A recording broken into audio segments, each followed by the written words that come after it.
안녕하세요. 류창원 쌤사입니다. 예, 반갑습니다. 이번 시간에는요, 나대지로 양도하는 게 낫냐, 아니면 이 대지 위에 건물을 신축하고 나서 양도하는 게 낫냐, 이런 것들을 이제 실무에서 질문을 많이 하시는데요.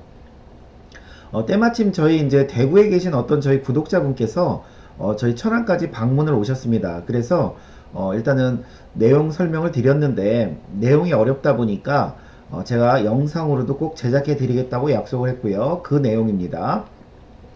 대구에 아버님 명의의 주택, 아파트, 나대지가 있는데요.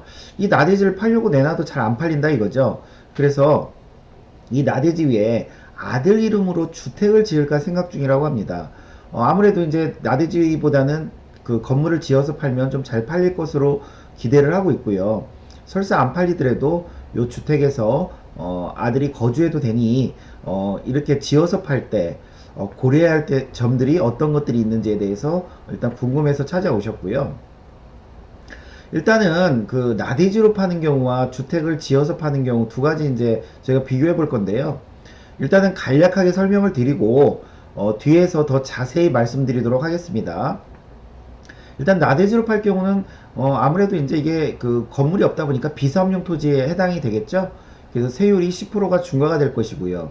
그 다음에 또 이제 땅으로 팔다 보면 이게 이제 오래전에 취득한 땅이라서 취득 금액이 없다 보니까 뭐 저희가 취득가액을 환산가액을 적용할 것인데 아무래도 이제 오래전에 취득한 거니까 양도 차익이 많이 발생하겠죠. 거기에 10%까지 더 중과가 될 것이고요. 그래서 지금 당장 뭐 그럼 절세할 수 있는 방법은 없냐 이제 여쭤보셨는데 그렇게 좀 방법이 신통치가 않습니다. 그래서 좀 5년 프로젝트로 만약에 시간을 좀 주신다면 배우자에게 지금 현재 시세대로 해서 감정을 받아서 증여를 하고 나서 5년 뒤에 매매한 거를 일단은 말씀을 드렸고요. 나대지로 팔 경우는 한 요 정도 이제 고려하시면 되고 이제 주택을 지어서 팔 때는 고려해야 할 요소들이 좀 많이 있습니다. 첫 번째로는 아들 명의의 건물을 이제 지을 것인데 그 신축 대금이 아들이 직장인이다 보니까 돈이 없어요. 아무래도 이제 그 대출을 받아서 지어야 되는데 아버지 땅을 담보로 대출을 받다 보니까 어떤 증여 문제가 있지 않겠느냐. 첫 번째. 근데 두 번째, 건물을 지어서 만약에 이게 뭐 당장 팔리면 좋겠는데 안 팔리면 뭐 임대나 이런 걸 넣어야 할 것인데 아무래도 이제 아들의 건물이 아버지 위에 있기 때문에 이 특수관계자 간에 이거 토지 임대 등에 대한 어떤 문제가 있을 수도 있고요. 그 다음에 아들 이름으로 다른 집이 있거나 아니면 2년 이내에 즉 비과세 기간이죠. 다른 집이 없으면 2년 이내 매매할 때는 양도세가 있겠죠. 양도세가 발생할 수 있는데 문제는 양도세가 발생할 때 저희 예전에 이거 배웠죠. 준공 후 5년 이내 매매라면 환산 취득가액의 5% 가산세가 있는 규정 배웠죠. 이런 것도 있고요. 그 다음에 이게 이제 지어서 바로 파는 건 좋은데 착공일로부터 만약에 2년 안에 만약에 매매가 됐다라고 하면 이 아버님은 이 여전히 비사업용 토지에 해당됩니다. 아니 세무사님이 건물이 있는데 왜 비사업용 토지예요? 3년 중 2년이 건물이 있었어야 되겠죠. 착공일로부터. 그래서 빨리 팔면 이거 또 비사업용 토지에 해당되고요. 그 다음에 저희가 나중에 매매할 때 토지는 아버지, 건물은 아들 이름이기 때문에 이 토지와 건물을 구분하는 그 비율에 따라 양도세가 달라질 수가 있습니다. 이것도 예전에 제가 설명드렸는데요. 30% 범위 내에서 이쪽으로 서로 플러스 마이너스 할 수 있다고 그랬죠. 그래서 세금이 적게 나오는 그 비율이 존재한다. 이런 거 말씀드렸고요. 그 다음에 이제 그 매매 대금을 아버지나 아들 한 사람의 계좌로 만약에 입금을 받았다라고 하면 만약에 그거를 이제 정확히 분배를 하면 되겠지만 분배가 안 되면 이제 증여의 문제가 발생할 수도 있겠죠. 그죠? 증여의 문제도 발생할 수 있고요. 그 다음에 아들 명의의 다른 집이 없다면 2년 후에 아들이 건물 부분은 비과세가 되겠지만 토지는 비과세가 안 되겠죠. 왜냐하면 이거는 아버님은 다른 집들이 있기 때문에요. 그래서 건물 부분만 비과세가 될 것이고요. 비과세가 안 된다고 그러면 이런 가산세도 있을 것이고요. 그래서 요 지금은 어떻게 보면은 개괄적인 내용만 말씀드릴 거고요. 다음 시간에는 요거 굉장히 이제 디테일하게 설명을 드릴 건데요. 그 전에 한번 그러면 토지만 넘기는 경우와 토지에다 건물을 지어서 넘길 때 대략적인 한번 세금 한번 비교해 보도록 하겠습니다. 그 사례는 좀 제가 단순화 시켰어요.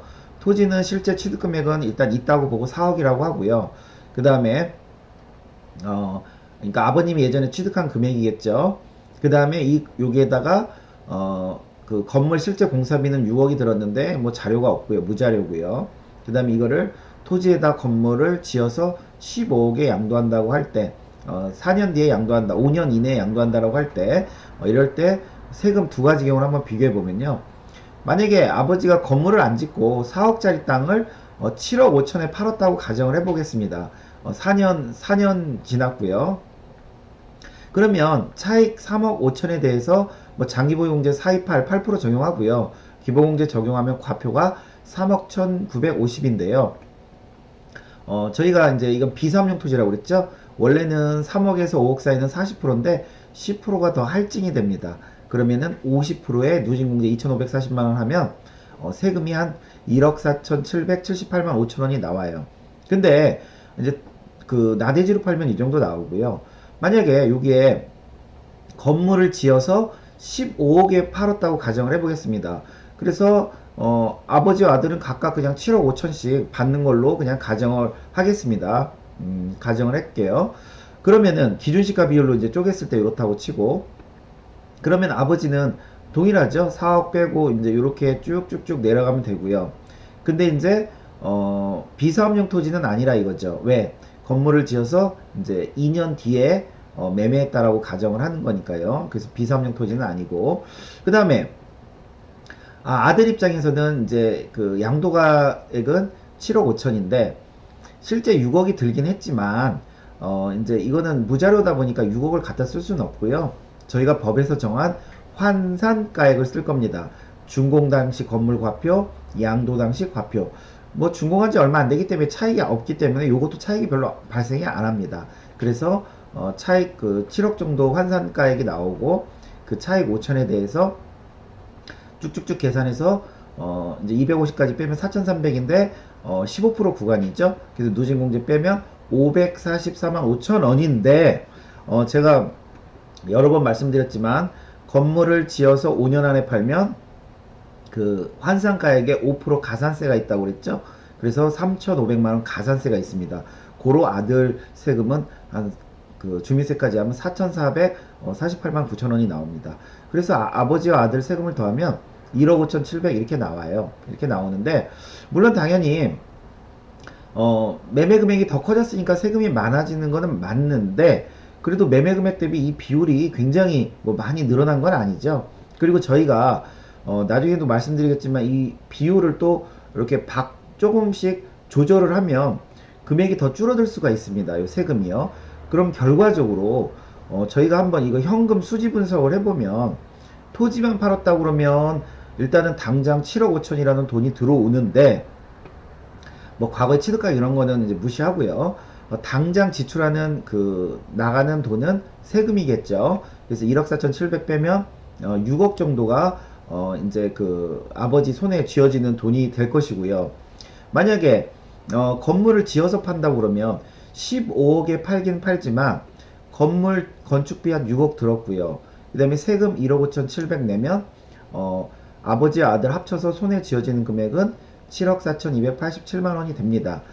그래서 근데 이렇게 했을 경우는 이제 아들도 어느 정도 자금 출처 이제 소득이라는 게 이제 그 발생하겠죠. 7억 5천 내서 아들 세금 뺀 것만큼은 아들이 어떻게 보면 이제 그 재산이 되는 거잖아요. 그런 면에서 또 유리할 수도 있고 그 다음에 아까 말씀드렸듯이 이런 매매 금액 비율을 조절하거나 이런 것들로 인해서 좀 세금도 좀 줄일 수가 있습니다. 그래서 결과적으로는 뭐 꼭 그런 건 아니지만 단순히 토지로 양도하는 것보다는 건물을 지어서 좀 양도할 때 절세할 수 있는 그런 요소들이 많이 있습니다. 그래서 다음 시간에는요 요게 총론이라면 강론식으로 좀 더 디테일하게 설명을 드리도록 하겠습니다. 예, 오늘 수업은 여기까지 하겠습니다. 감사합니다.